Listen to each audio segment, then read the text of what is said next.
Hey everyone, welcome back to another episode of No Holds Barred. Rob Wong, joined alongside as always by Postmedia wrestling writer Jan Murphy and WWE superstar Nattie Neidhart, whose bi-weekly columns you can find exclusively at the Toronto Sun. And Nattie, fresh off a Royal Rumble appearance on Saturday in Indianapolis, and what a show it was, Nattie. So much to get to, but got to start, of course, just with how you thought it all went down, your overall experience. Got to see obviously a lot of old friends and have some moments in the ring with them as well. What did you make of just the entire day? I had so much fun. It was my eighth Royal Rumble, so Liv Morgan and I are tied. Um, I really wanted to get a new Guinness World Record. Damn you, Liv! No, but we're tied for having the most, women's appearances in Royal Rumble, and it's so great because um, it's just the women. Every year it's different. Every year the energy is different, and this year I can't say it enough. The women's division is the most stacked that it's ever been ever. Like we've got the most women that we've ever had, and it's the most competitive that it's ever been. I feel like the girls are so talented, and there's just so many women that again, it's the what I love about the Rumbles is it's almost like fantasy booking, where it's like you don't know who's going to come out, and it's the one night where you don't have to be on the same roster as someone. You don't have to be at NXT. You don't have to be at SmackDown. You don't have to. You're pulling people from the past, present, and future, and we're all coming together. So you could see Natalia in the ring, for example, against BFAB or against Trish Stratus or against Roxanne or against Julia or against Zoe Stark or again, like there's just a million different matchups that I could have and scenarios and situations. And of course, seeing like Nikki Bella come back. Nikki Bella and I we started in WWE in the same week. We started in FCW. We were in the same developmental class, and so seeing her back and like it just felt like such a great like she's such a good friend of mine, and she actually she I feel like she just fits in so well with the girls. Everybody loves her, and it was just so cool. It was just like the best feeling to be in there with all these amazing women, and of course, getting the chance to kiss or sorry, getting the chance to kiss. I was gonna say kiss Trish Stratus.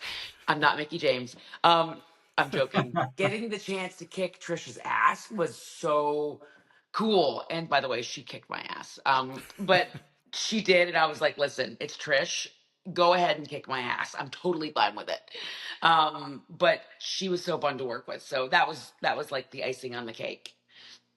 First of all, Natty, I'm wearing pink today. This is I'm channeling my heart, even though it's a Macho Man shirt. Oh, I love So that. I'm channeling my Heart Foundation pink today. The men's rumble. Let's flip over to that for a second. Very loaded rumble. I don't think there was a favorite for once.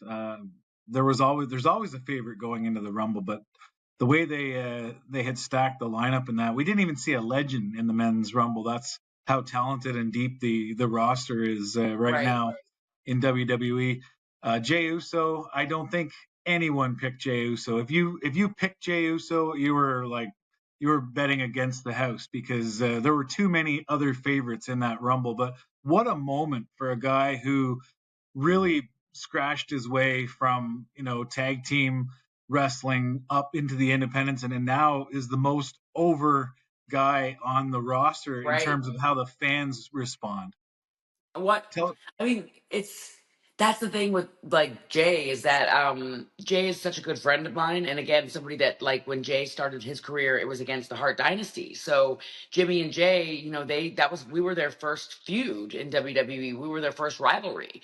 So Jay started his career against the Hart Dynasty, and then now you saw Jimmy and Jay as a tag team. Now you see Jay as one of the most popular superstars in all of WWE because he's just got such a great connection with the audience. He's always been very real. Even just when he was, speaking at Monday Night Raw and you could feel the tears coming from his eyes about like how he just worked so hard to get there. And, it was only a couple years ago that Jay got to be in WrestleMania. Before that, he was never in a WrestleMania. So he is somebody that like it just was such a cool feeling to see him have his moment.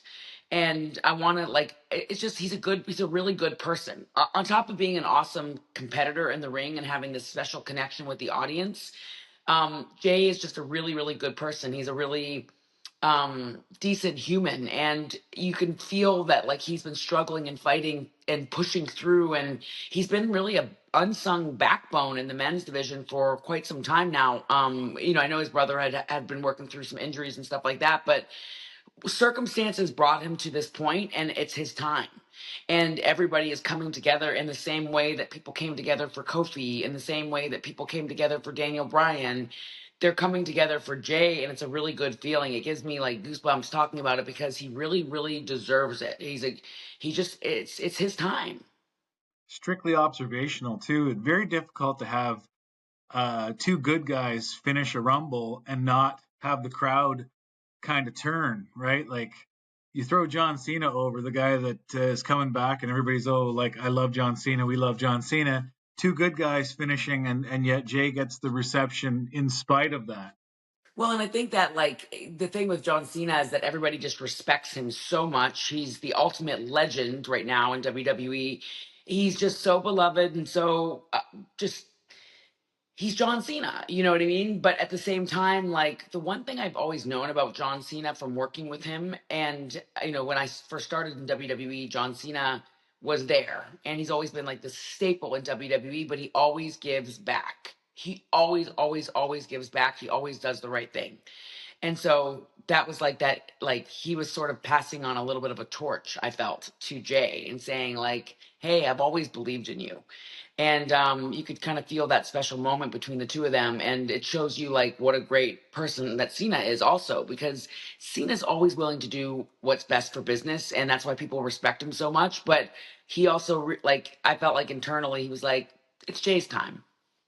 Yeah, it really was a fantastic moment, and then the reception the next night or 2 nights later on Raw was truly incredible Boo. in Cleveland to see the fans just going wild for Jey Uso. Of course, we got to talk about one of the other marquee moments of the Royal Rumble, and that, of course, was the ladder match between Cody Rhodes and Kevin Owens. I know, Jan, you really love that matchup. Some brutal spots in that one, just to see what those guys put themselves through physically. But what were your thoughts on what you saw from those two guys? Oh my God. Yeah, Nattie, we saw Kevin last night, right, with the black eye. That's not makeup. What a show stealer from those guys. They gave it everything. It was crazy because I've never seen somebody land like that on a ladder the way that Kevin landed.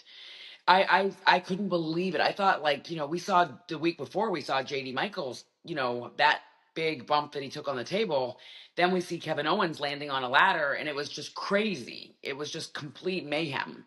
So I don't know. Kevin Owens is just like he's also on another level, and it's another testament to the level, the deep, deep men's roster that we have right now, with so many guys that I'm like Kevin Owens, CM Punk, Cody Rhodes, John Cena, Jey Uso, and the list goes on and on. But like that was an insane performance. When you thought the Rumble couldn't get any more insane, it's matches like that, it's moments like that, and really that's what a lot of WWE is. It's moments.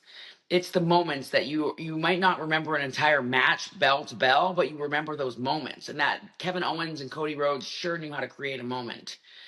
So it was just like it was really intense. There was a lot of drama. A lot of drama. Reminded me of the old Hardys, Dudleys, Edge and Christian times with that ladder. There were some crazy spots. Oh my gosh, it was just nuts. I mean, just like sometimes you think, and I'm around wrestling a lot. I see a lot of wrestling. I watch a lot of wrestling. I been around it my whole life, and you think things can't get any crazier. And you're like, just when we thought, you couldn't get any more creative or innovative with the ladder, and then Kevin Owens like changes the entire game again for everyone. Yeah, absolutely. It's going to be interesting to see, of course, now where things go with him after his attack on Sami Zayn at the end of Monday night. We know the history that those two guys have, and it's always fun when those two get involved in a storyline. Nattie, as always, we appreciate the time. Thanks to Jan Murphy as well. I'm Rob Wong. As always, leave your thoughts in the comments section below, and we'll talk to you next time.